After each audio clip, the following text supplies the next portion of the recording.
हम देख रहे हैं कॉर्पोरेट सेक्टर अपना हिस्सा डाल रहा है, सैलरीड क्लास अपना हिस्सा डाल रही है। वो सेक्टर्स जो कि टैक्स नेट में मौजूद हैं उनसे तो भरपूर तरीके से टैक्स लिया जा रहा है, लेकिन जो सेक्टर्स अभी भी टैक्स नेट में शामिल नहीं हैं उनके लिए जो कोशिशें हैं उनको आप खातिर ख्वाह समझते हैं? वो ऐसी काबिल कदर कोशिशें हो रही हैं कि आगे हम अपने टैक्स नेट को, टैक्स बेस को तेज़ी के साथ बढ़ा सकें?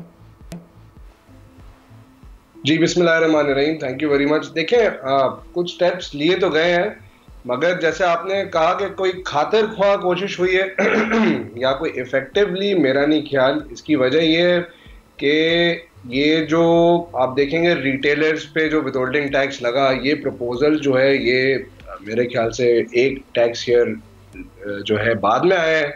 पहले आ जाता तो शायद 250 अरब रुपए से 300 अरब रुपए तक मजीद इकट्ठा हो सकते थे। आपने जैसे अभी फरमाया कि कॉरपोरेशंस ने 1.1 ट्रिलियन टैक्स कंट्रीब्यूट किया, इंडिविजुअल्स ने किया और सब ने किया।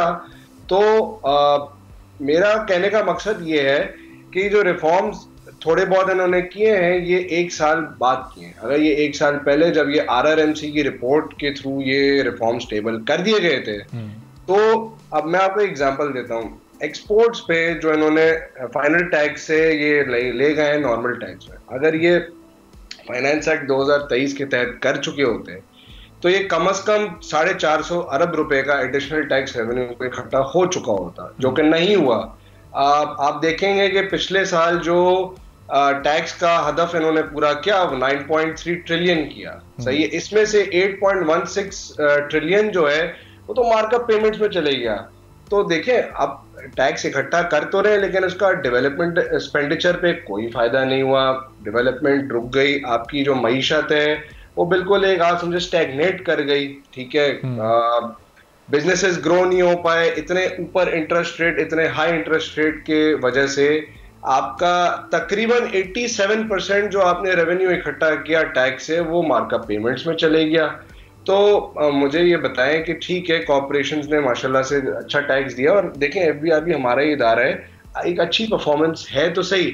लेकिन मैंने उस वक्त भी एक कॉन्फ्रेंस में सवाल किया था कि जी ये जो एक्सपोर्टर्स पे और रिटेलर्स पे जो टैक्स है, ये जब इनके टेबल पे 1-1.25 साल से पड़ा हुआ था तो ये तब क्यों नहीं इम्प्लीमेंट हुआ? कम से कम अगर सिर्फ ये 2 मेजर्स की मैं बात करूं तो 600 से 650 अरब रुपए पे ये लोग मिस आउट करे हैं, जो कि अगर ये इकट्ठा कर लेते तो शायद हमारा सोशल नेट जो है वो ब्रॉडन कर सकते थे, उस पर स्पेंड कर सकते थे, मगर they have missed the bus.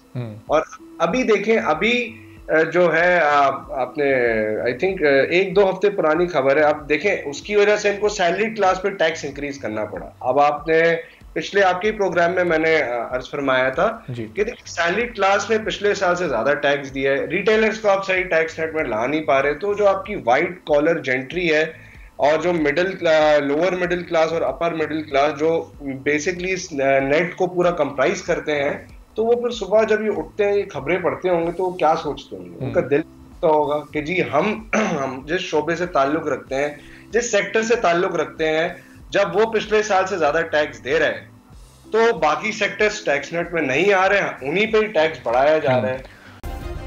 Subscribe करें और बेल दबाएं ताकि कोई खबर रह न जाए।